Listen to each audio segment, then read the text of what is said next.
The silence in space was not peaceful anymore. Captain Jake Morrison stood on the bridge of the exploration ship New Frontier, watching the stars through the wide viewing window. His crew had been mapping unknown systems for 3 months now, far from Earth and the safety of human space. They were explorers, not soldiers. But something in the emptiness around them felt wrong. The ship's communication officer, Greg Stone, looked up from his station with a puzzled expression on his face. His fingers moved quickly over the controls. As strange sounds filled the bridge, it was not the usual static they heard between stars. This was something else. Something that sounded almost like singing, but filled with sadness and fear. "Captain, I'm picking up a transmission," Greg said, his voice tight with concern. "It's not coming from any human ship. The signal is weak, but it's definitely artificial. One is broadcasting across multiple frequencies." Dr. Lisa Chang, the ship's expert on alien life, moved closer to the communication station. She was a small woman with sharp eyes that missed nothing. Her job was to study any new forms of life they might discover. But so far, their journey had been disappointingly empty of contact with other intelligent species. "Can you clean up the signal?" Lisa asked, already pulling out her translation equipment. The sounds coming through the speakers were beautiful in their own way, like crystal bells ringing in harmony. But there was something desperate about them too. Greg's hands worked over the controls, filtering out the background noise of space. Slowly, the transmission became clearer. The singing sounds formed patterns, almost like a language made of music. Lisa connected her computers to the communication system and began running the sounds through her translation programs. Commander Rick Barnes walked onto the bridge, drawn by the unusual activity. He was Jake's second in command, a man who had served in the Earth Defense Force before joining the exploration program. His military training made him suspicious of anything unusual they encountered in the deep space. "What have we got?" Rick asked, studying the displays that showed the signals.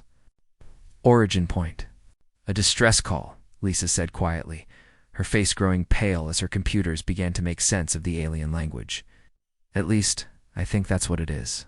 The mathematics are complex, but the emotional content is clear. Whoever is sending this is terrified." The beautiful singing continued, and Lisa's translation program began converting the harmonic language into words that humans could understand. What they heard made everyone on the bridge stand very still. To any who might hear this message across the great darkness, the translation appeared on their screens. "We are the Zelani collective.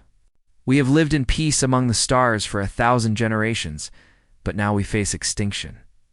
Our worlds burn. Our children flee before creatures we cannot understand or fight." Chief Engineer Maria Santos joined them on the bridge, wiping grease from her hands with a cloth. She had been working on the ship's engines when the strange transmission began.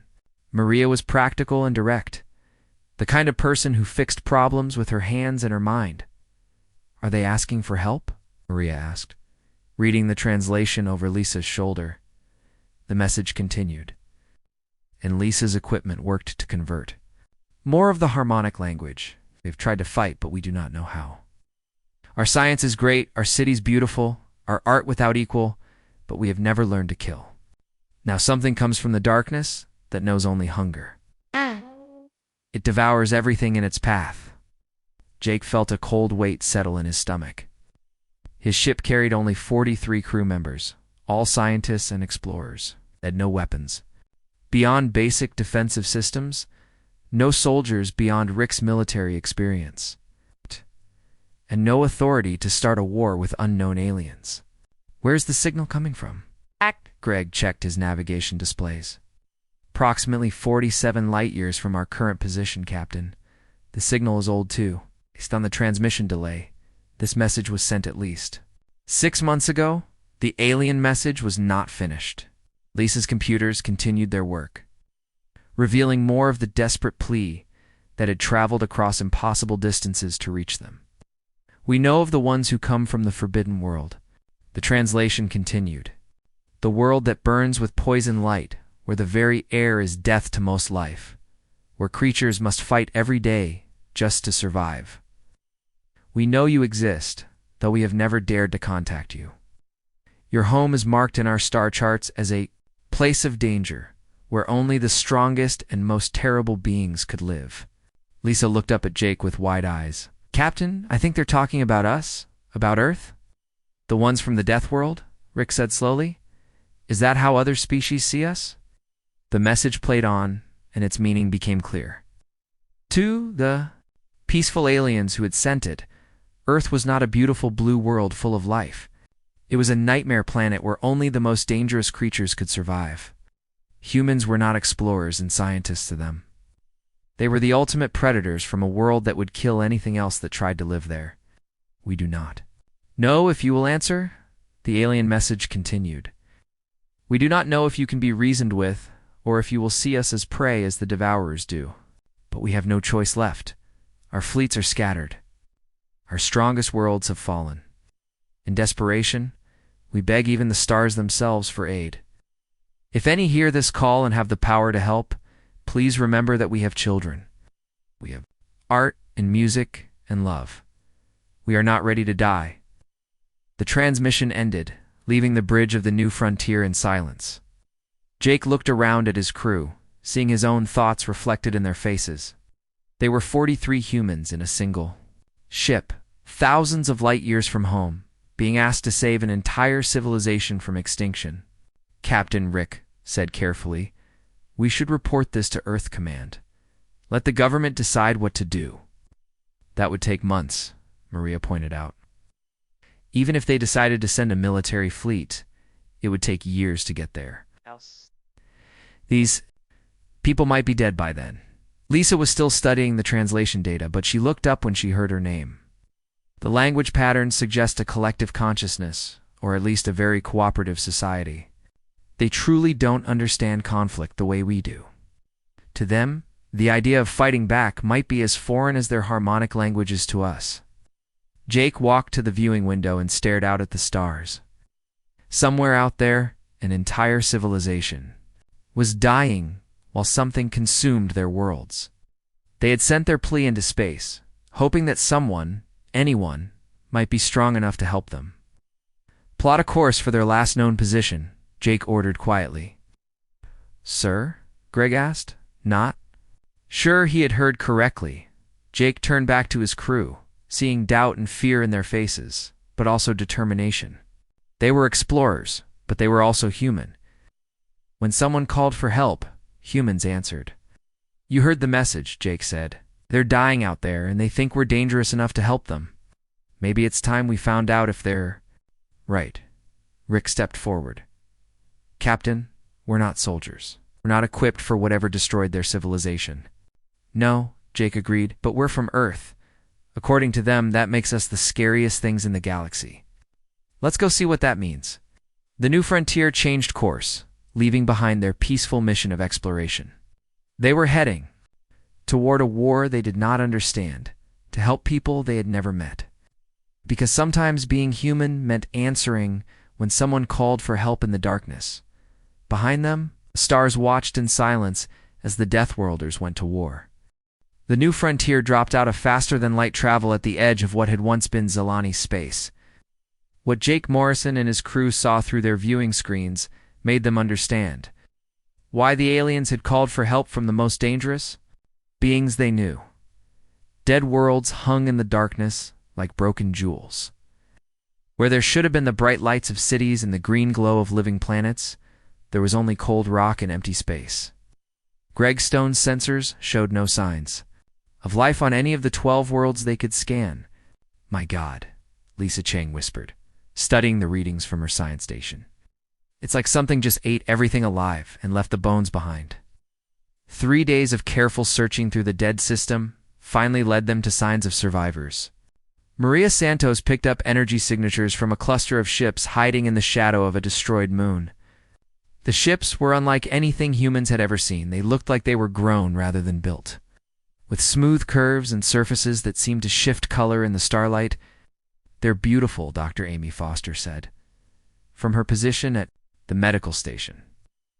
Amy had joined the crew as their doctor and biologist, specializing in how different forms of life might survive in alien environments. The ships look alive somehow. Commander Rick Barnes was less impressed with their beauty. They also look fragile, seeing hull breaches and damage across their entire fleet. Whatever hit them, it hit them hard. Jake ordered Greg to send a message to the alien ships, using the same harmonic frequencies they had heard in the original distress call. Lisa had spent weeks during their journey learning to reproduce the musical language of the Zelani. The response came quickly, but it was not what they expected. Instead of relief or welcome, the alien ships began to move away from them, their formations scattering like frightened birds. The harmonic messages that came back through their communications were filled with what Lisa translated as terror. "They're afraid of us," Lisa said, her voice confused. "The messages are saying things like the Deathbringers have come and the Star Killers are here. They think we're going to hurt them." Jake felt frustration building in his chest. "Tell them we're here to help. We received their message and came to answer their call for aid." Lisa sent the translation, but the alien ships continued to retreat. Finally, one ship separated from the group and approached them slowly. It was larger than the others, with intricate patterns carved into its living hull. A message came through their communication system, and this time, the harmonic tones carried a different quality. "I am Resonance of Hope, speaker for the survivors of the Zelani Collective," Lisa translated. "If you are truly here to help, and not to claim our remains as spoils, we will speak with you. But know that we do this in desperation, not trust."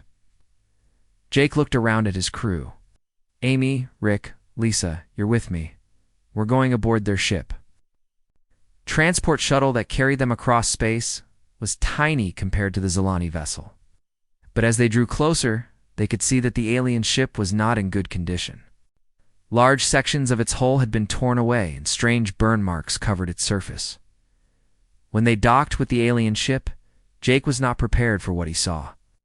The Zelani were creatures of living crystal, their bodies transparent and beautiful, light flowing through them like water. Resonance of Hope stood nearly 8 feet tall, her crystalline form shifting between blue and silver as emotions changed the way light moved through her body. But it was not her beauty that stopped Jake. Cold. It was her fear. When she looked at the humans, her light flickered and dimmed, and she took several steps backward.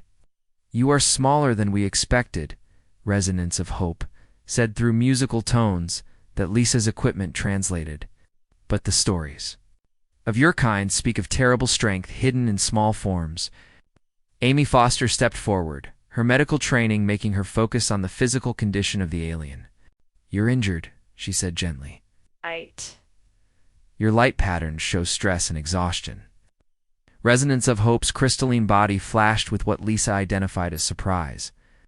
"You can read our biosigns? This is not possible." "The Deathworlders are said to know only destruction." "We're not here to destroy anything," Jake said carefully. "We're explorers, scientists. We study life. We don't destroy it." The alien's light patterns shifted to what Lisa's equipment identified as confusion mixed with disbelief. "But you are from the Forbidden World. It's the planet that burns with radiation that would kill us in moments. The world where the very air is poison to most forms of life. How can beings from such a place be anything but destroyers?" Rick looked at Jake with understanding in his eyes. "Captain, I think we need to explain what Earth is actually like." Lisa pulled out a portable display and began showing images of Earth to Resonance of Hope. The alien's reaction was immediate and dramatic. Her crystalline form flashed bright red, and she made sounds that the translation system identified as alarm calls. "This cannot be real," Resonance of Hope said, backing away from the images. "Nothing could survive such conditions. Gravity readings would crush most known life forms. The radiation levels from your star are beyond lethal. And this substance you call oxygen? It is one of the most corrosive chemicals in the galaxy." Amy realized what was happening. To her species, our world isn't just dangerous, it's impossible. They can't understand how anything could live there, much less evolve, and build a civilization. Jake decided to demonstrate. He reached into his pack and pulled out a bottle of water, something so normal to humans that he had not even thought about it. When he opened it and took a drink, Resonance of Hope made another alarm sound. "You consumed the universal solvent. directly into your body, she said, her light patterns flashing with what Lisa identified as horror mixed with amazement. Water destroys the cellular structure of most known life forms. How do you not simply dissolve? It's what we're made of, mostly, Amy explained gently. Our bodies are about 70% water. Alien was quiet for a long moment, her light patterns shifting through colors that Lisa's equipment could not translate. Finally, she spoke again. We have heard stories of your kind from traders who claim to have seen humans from a distance. They say you can survive in environments that would kill any other known species. They say you heal from injuries that would be permanent for others. They say you grow stronger when challenged instead of weaker. She paused, her light dimming. We thought these were legends told to frighten children.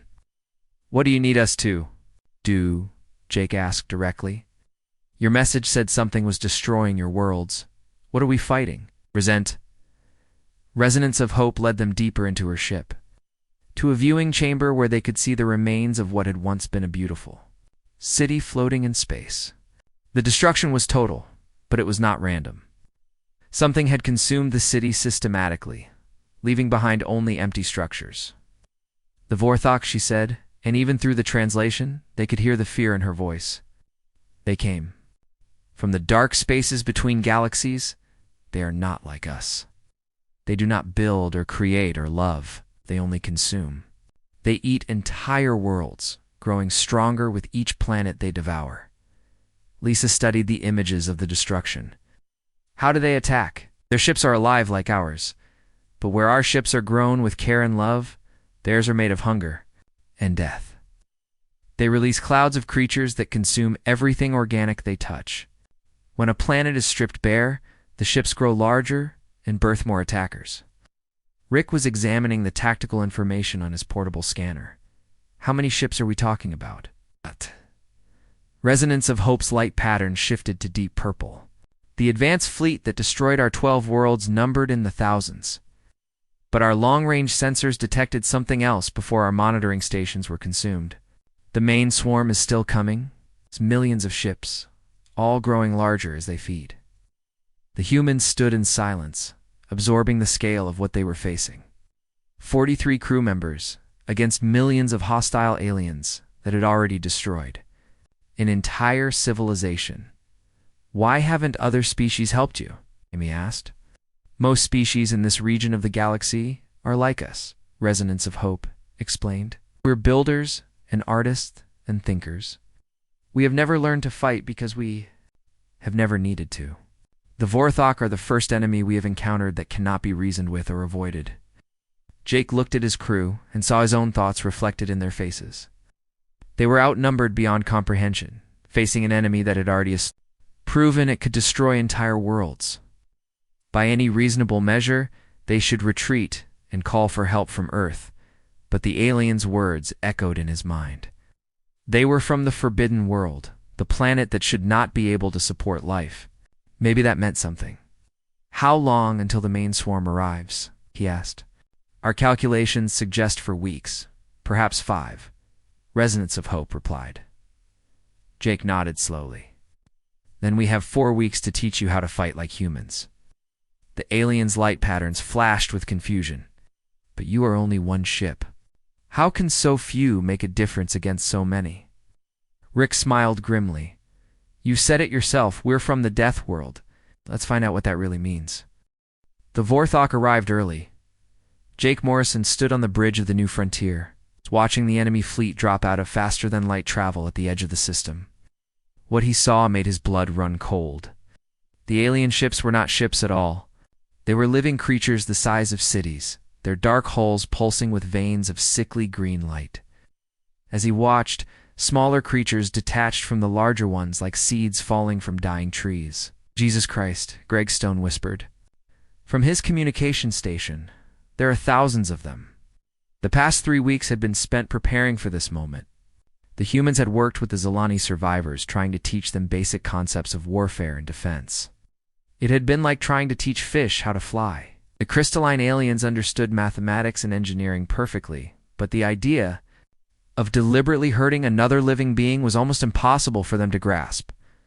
Lieutenant, Colonel Ben Rogers had arrived 2 weeks ago with a small force of human fighters, sent by Earth Command, after Jake's emergency reports reached home.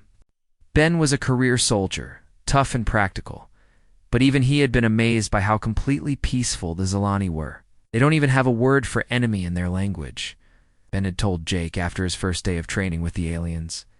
The closest they can get is confused neighbor, or friend who needs help understanding.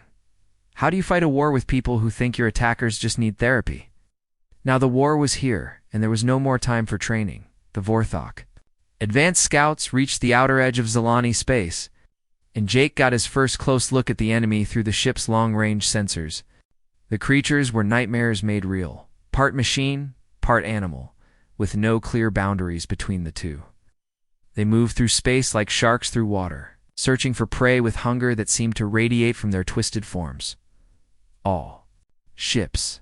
This is Morrison, Jake broadcast to the combined human and Zelani fleet.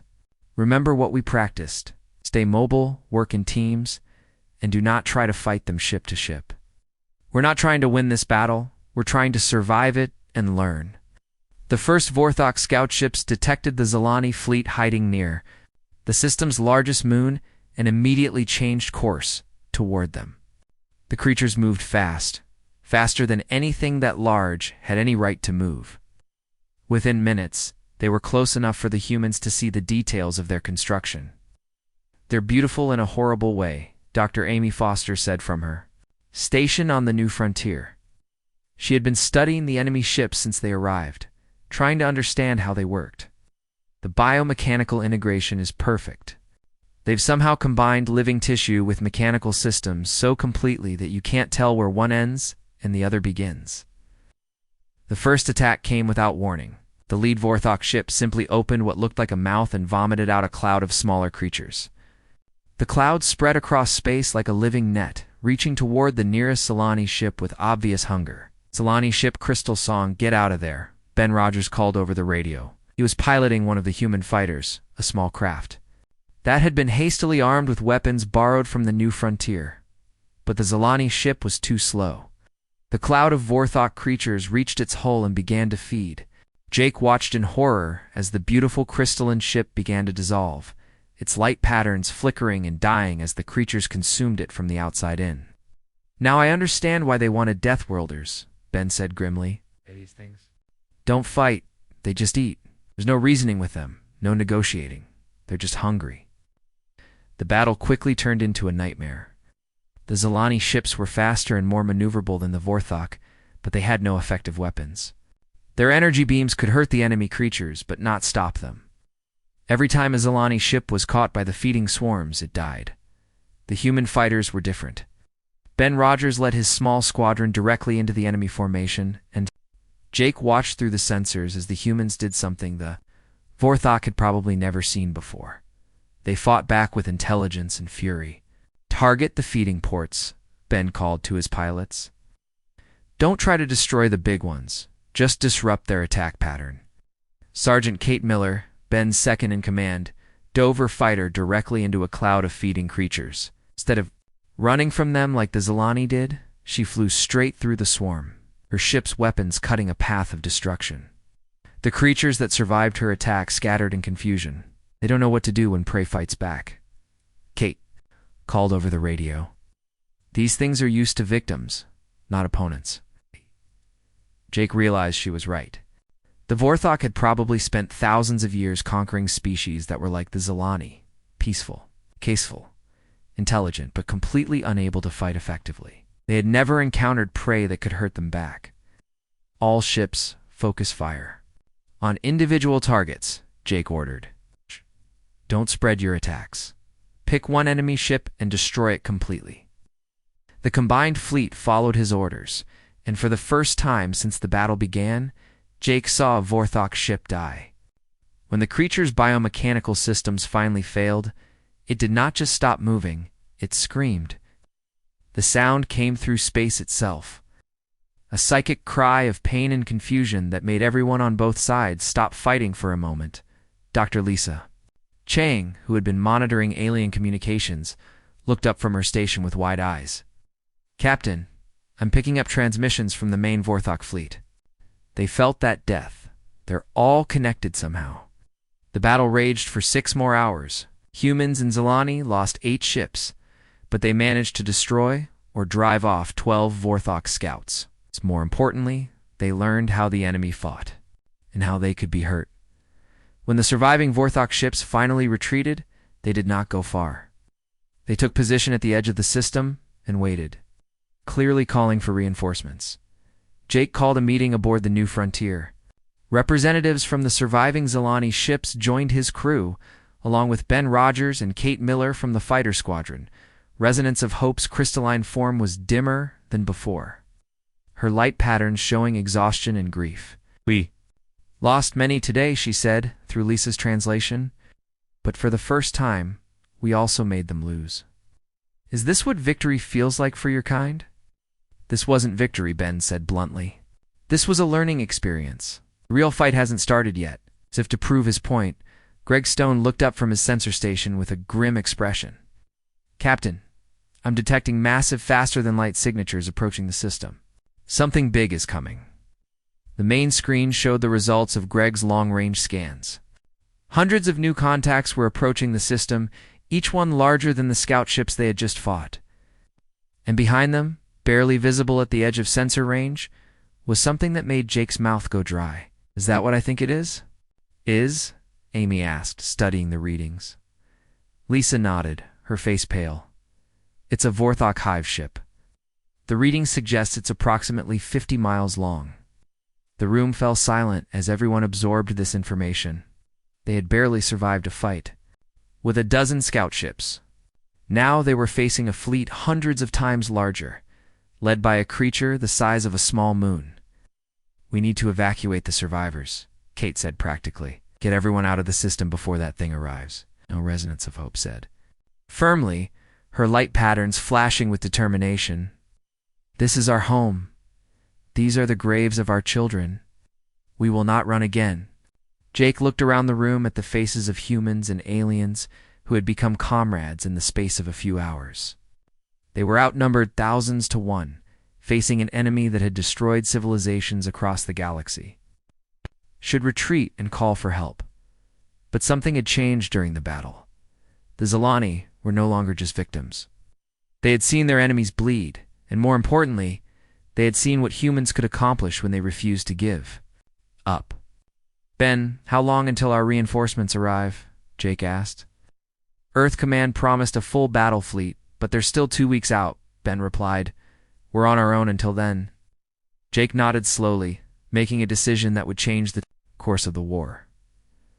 "Then we hold the line for 2 weeks. Maybe all of us, together." Resonance of Hope's crystalline form blazed with new light.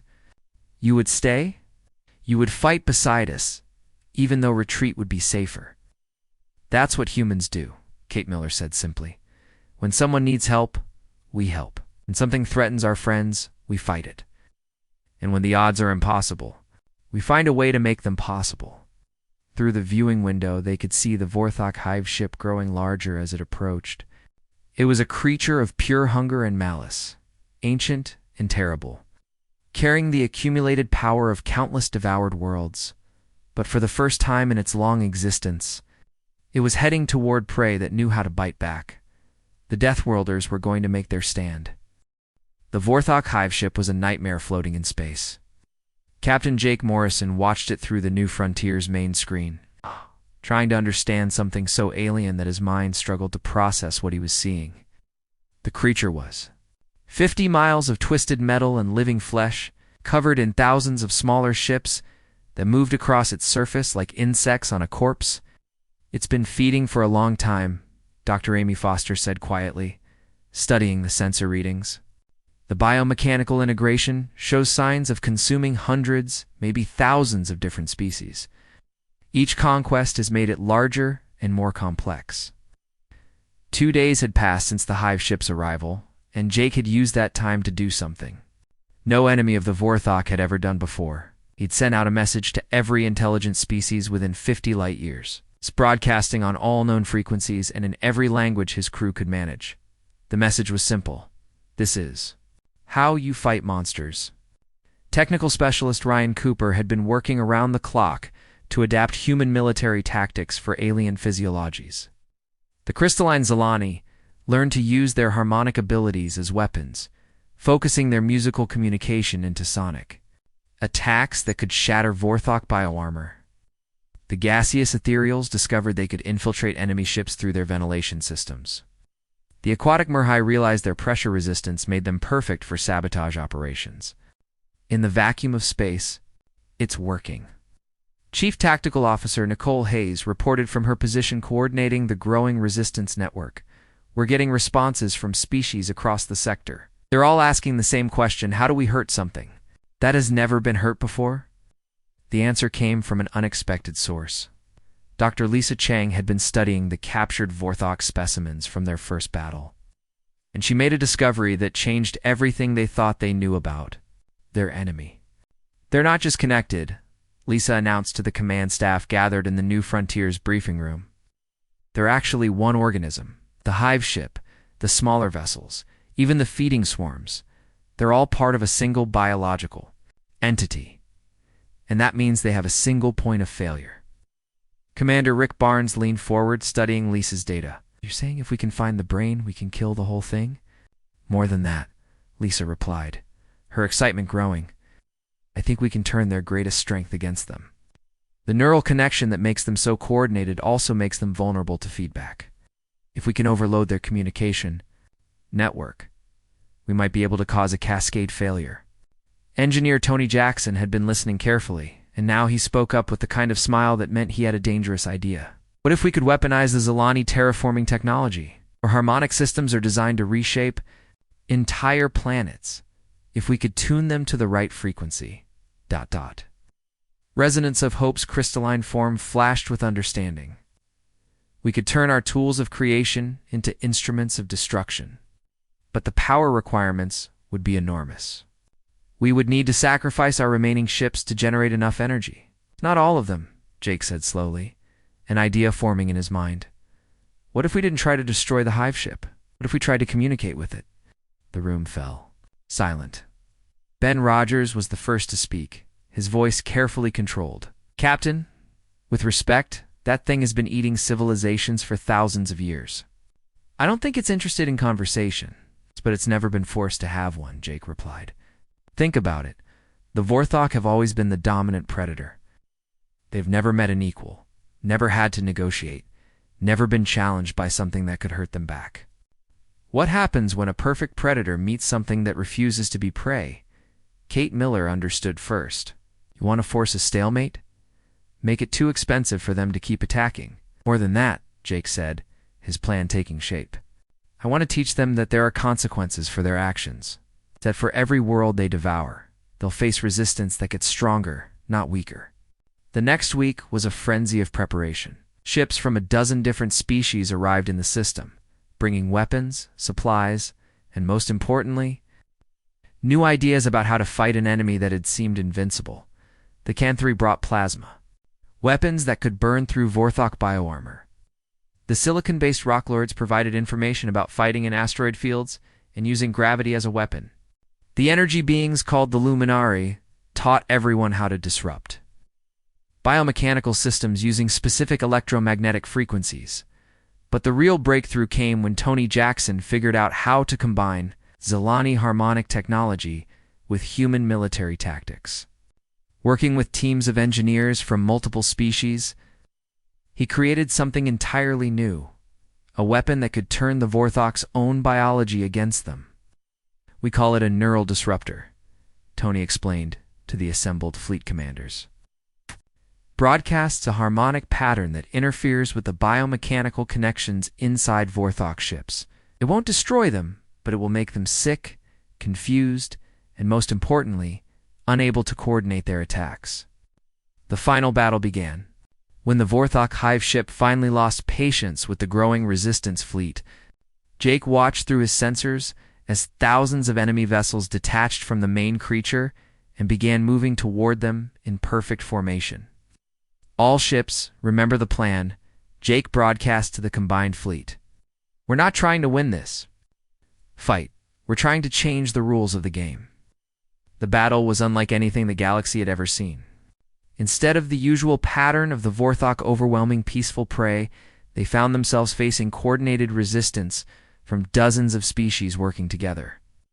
The Zelani used their sonic weapons to disrupt enemy formations at the ethereals, infiltrated Vorthok ships, and sabotaged them from within.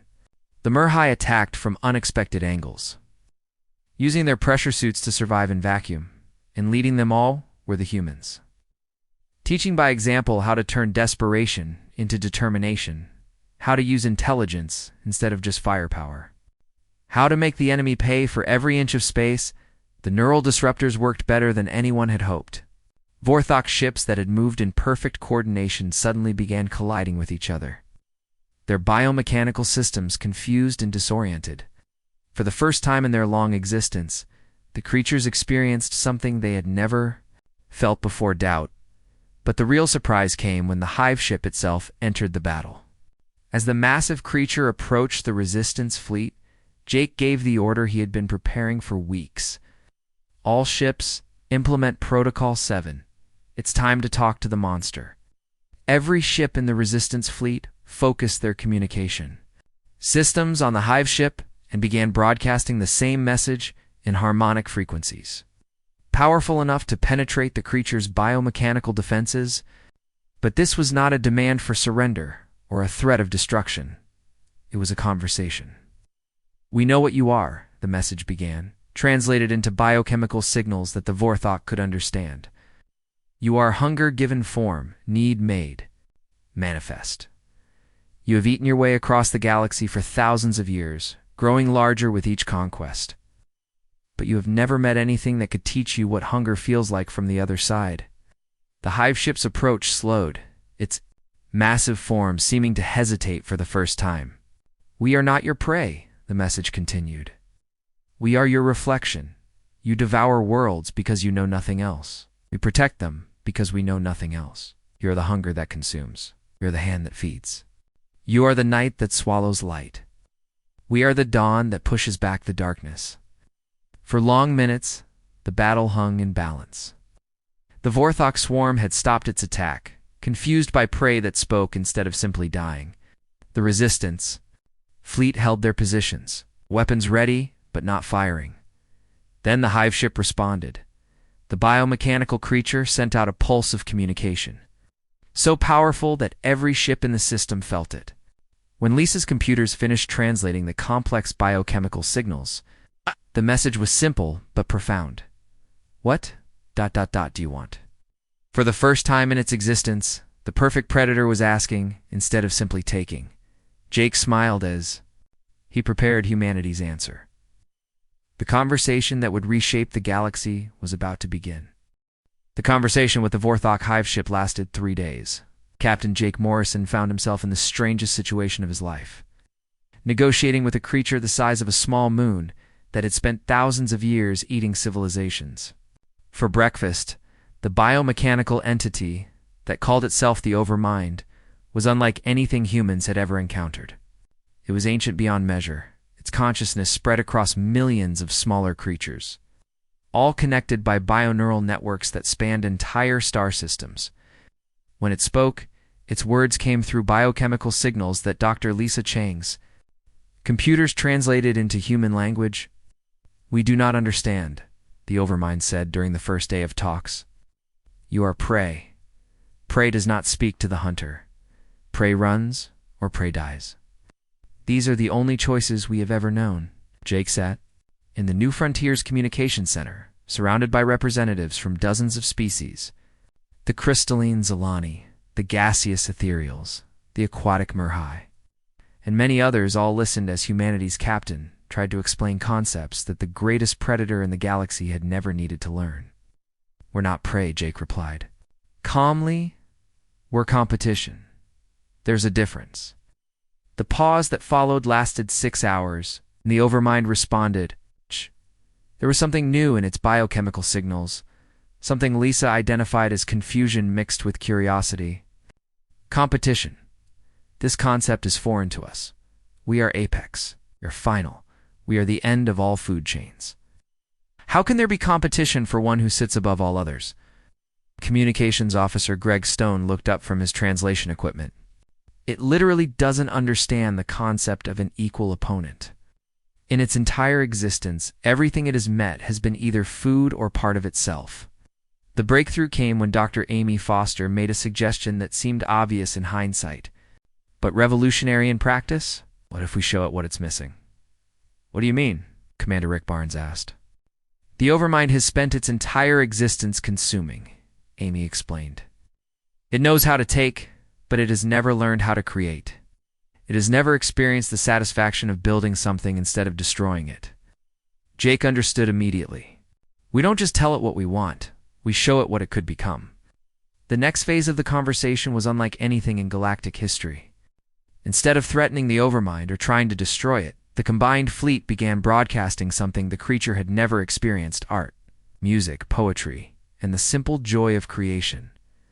Resonance of hope led the Zelani in a harmonic composition that told the story of their civilization in pure sound. The melody spoke of crystal cities growing in starlight, of children learning to sing before they could speak. Ethereals shared their dreams, literally broadcasting the electrical patterns of their thoughts, showing the Overmind what it was like to drift through nebulae and experience the birth of new stars.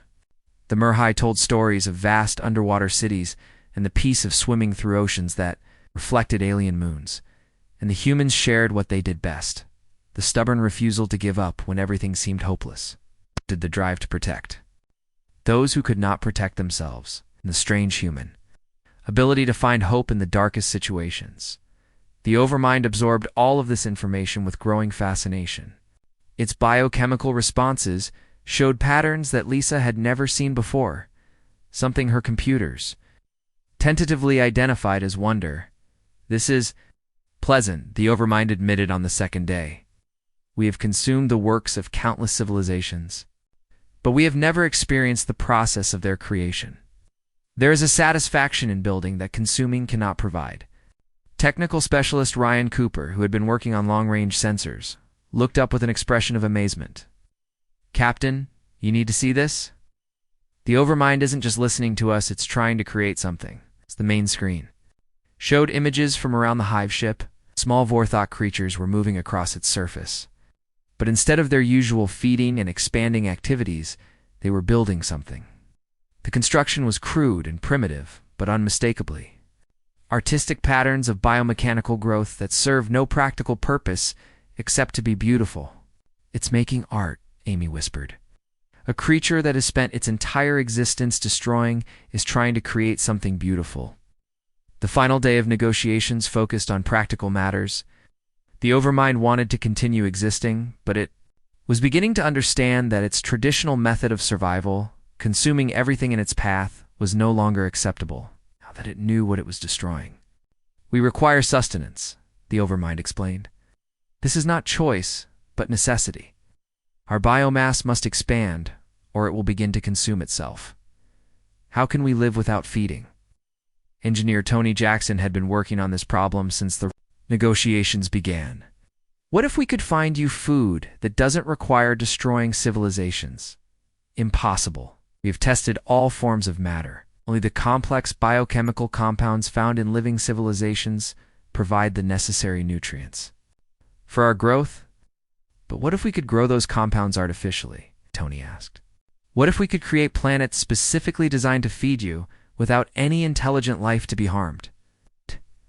The idea that followed would reshape the galaxy. Working together, the combined species began designing what they called feeding worlds. Planets artificially seeded with the complex biological systems the Vorthok needed, but without any sentient life. The Overmind would be able to feed and grow, but without destroying civilizations that had families, art, music, and dreams. In exchange, the Overmind agreed to something unprecedented. It would become the galaxy's guardian instead of its destroyer. Any threat that emerged from the dark spaces between stars would have to face not just individual civilizations, but the combined might of the Overmind and all the species it had learned to protect instead of consume. You have changed us, the Overmind said as the formal agreements were finalized. We came here as hunger given form, we leave as something more complex. We do not have words for what we have become. We become civilized, Jake said simply. It's not about being weak or strong. It's about choosing to be better than your nature demands. The signing of the Galactic Protection Accord took place in the ruins of the Zelani homeworld, in the shadow of cities that the Vorthok had consumed, but would never consume again. Representatives from hundreds of species came to witness something that had never happened before. Peace treaty between predator and prey that made both sides stronger. Resonance of hope spoke for all the peaceful species when she said, "Have learned that sometimes survival requires becoming dangerous, not to destroy but to protect." The Overmind's response came through biochemical signals that now carried undertones of what could only be called affection. And we have learned that true strength comes not from consuming, but from choosing what not to consume. As the ceremony concluded, Jake stood with his crew on the bridge of the new frontier, watching as the Vorthok hive ship began its journey to the first of the feeding worlds. The massive creature moved slowly, carefully, its biomechanical systems, already beginning to adapt to its new role as protector rather than destroyer. "So what happens now?" Greg Stone asked. Lieutenant Colonel Ben Rogers, who had become friends with several Zelani warriors during the conflict, smiled as he watched. Alien ships beginning to patrol together in mixed formations. "Now, we teach the galaxy that being dangerous and being good aren't opposites." 6 months later, when the first reports reached Earth of mysterious threats being driven back by an alliance of the galaxy's former victims led by reformed destroyers, the news was met with something that was uniquely human: pride, mixed with the satisfaction of a job well done. The Zelani had created a new harmonic frequency in humanity's honor. They called it the Song of Those Who Answer the Dark. It told the story of beings from a world so harsh that it forged them into warriors, but so beautiful that it taught them what was worth fighting for. In the depths of space, the song echoed. Through communication networks spanning thousands of light years, carried by species who had learned that sometimes the most dangerous thing in the galaxy is someone who refuses to let the innocent suffer. Captain. Jake Morrison's final log entry read, "They begged the stars for aid." Turns out sometimes the stars have teeth. And sometimes that's exactly what the galaxy needs. The Deathworlders had kept their promise.